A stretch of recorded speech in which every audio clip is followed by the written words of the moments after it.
Why are we Africans asleep while our sacred land, which has nourished us and our ancestors for generations, is being turned into a toxic wasteland by Bill Gates and his ruthless global capitalist allies? Why do we continue to accept Bill Gates' white savior mentality that is clearly contemptuous of Africans' indigenous knowledge of agriculture? Why do we remain in this dangerous state of sleepwalking as our indigenous seeds, carefully selected and replanted by our farmers every rainy season, are replaced with GMOs designed solely to enrich Bill Gates and his agrotech billionaires? You know why? Because Bill Gates is counting on our continued silence due to ignorance about his evil schemes in Africa. In fact, he has admitted as much in an Associated Press article by stating that, and I quote, "If you go into these countries, they've never heard of me or the foundation.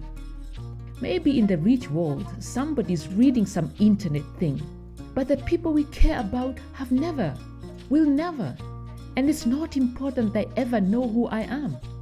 Wow. Africans, we should heed the warning of Ghanaian farmer Husseini Bugono about another GMO evangelist, President Obama. Husseini reminds us that, and I quote, "Obama came here saying GMOs are good, but his own family had an organic garden behind the White House. All these Western leaders are like hunters who use poison. They don't eat that meat, they sell it." Yes, we must wake up before it's too late, before we find ourselves in the same desperate situation as American farmers of the Midwest. These mostly grain farmers once thrived on their fertile grasslands, but after falling for the same deceitful promises from the agrochemical industry, their land has been transformed into a barren wasteland, their soils depleted, and their water and air polluted. The tragic outcome? Unprecedented levels of farmer suicides, driven to despair by insurmountable debts owed to these very companies that once promised prosperity. A recent research project revealed that more than 30 million acres of cultivated land and farmhouses were abandoned between 1986 and 2018 in the Great Plains and the Mississippi River Valley. As the catastrophic consequences of agrochemical farming became undeniable in the US, the ever-enterprising agrochemical corporations sought new victims abroad. They promised a green revolution to developing countries like Mexico, the Philippines, and India. But the results were equally devastating. Once fertile lands were stripped of their fertility, the air and water became toxic, and impoverished farmers, burdened with debts, were driven to take their own lives. Over the past year, farmers in India have launched protests to oppose corporate control of their food systems and deepening inequality. What are some key lessons from these countries? In fact, the Green Revolution has deepened the divide between rich and poor farmers. A research study reviewing over 300 research reports on the Green Revolution for over 30 years from all over the world has shown that 80% found that inequality increased.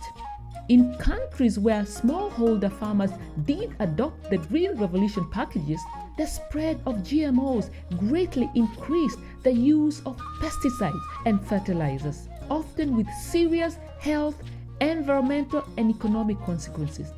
The Great Revolution leads to the loss of agro-biodiversity. For example, in Bangladesh, the promotion of Green Revolution rice led to a loss of diversity, including nearly 7,000 1,000 traditional rice varieties and many fish species. In reality, Green Revolution advocates have little understanding of the causes of hunger in Africa or elsewhere. Hunger is not primarily due to a lack of food, but because the hungry are too poor to buy the food that is available.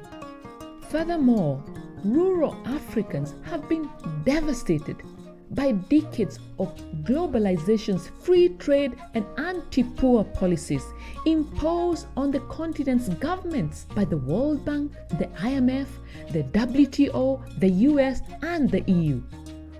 Both the Gates and their allies are actively financing projects in genetic engineering, with Bill Gates having substantial private investments in genetic engineering companies.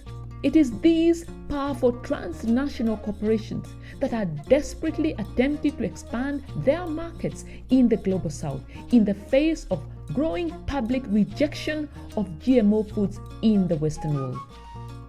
GMO crops impoverish poor farmers by making them dependent on expensive foreign inputs.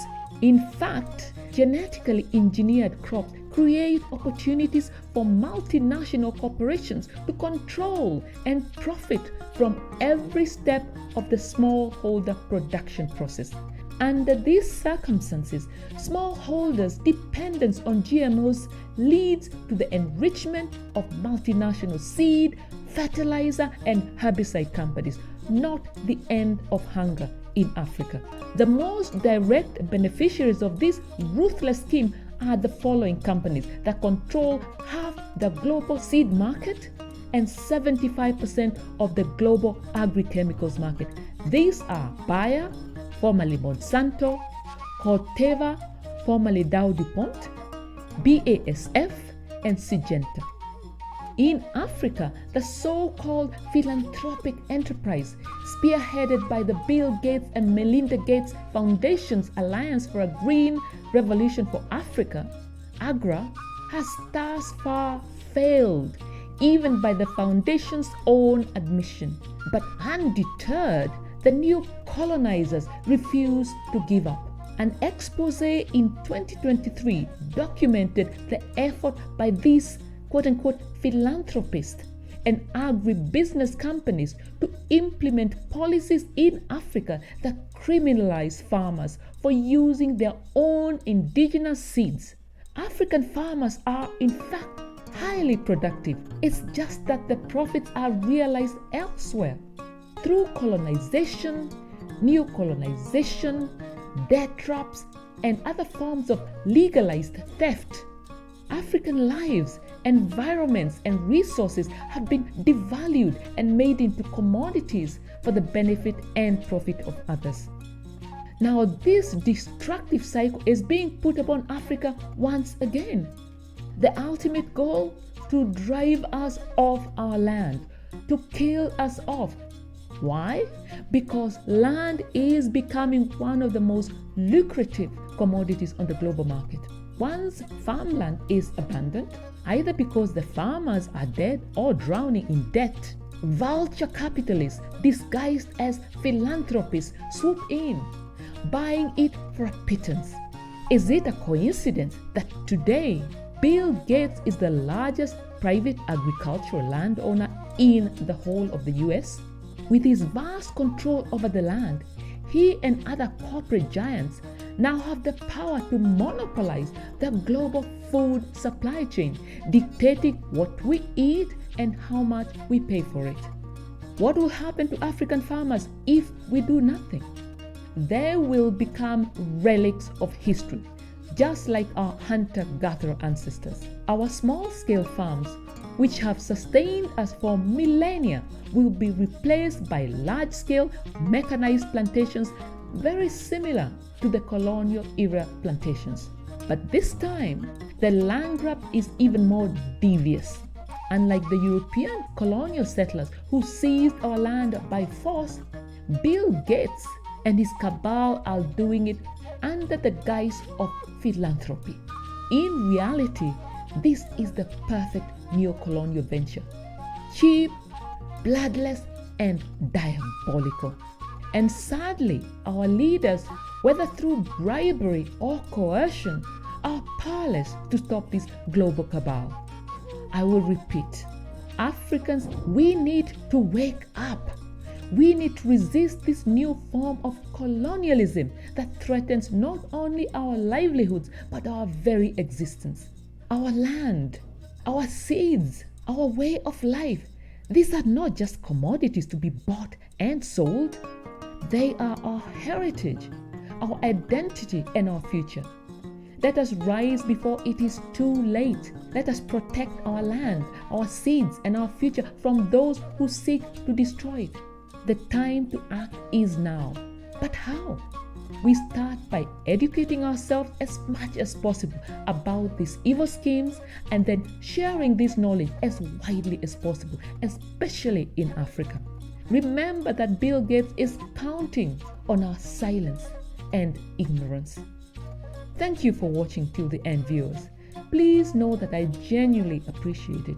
If you like this video, kindly consider liking, sharing, and subscribing for more fearless reporting about those who seek to destroy Africa and her people. Keep watching and see you next time. Thank you.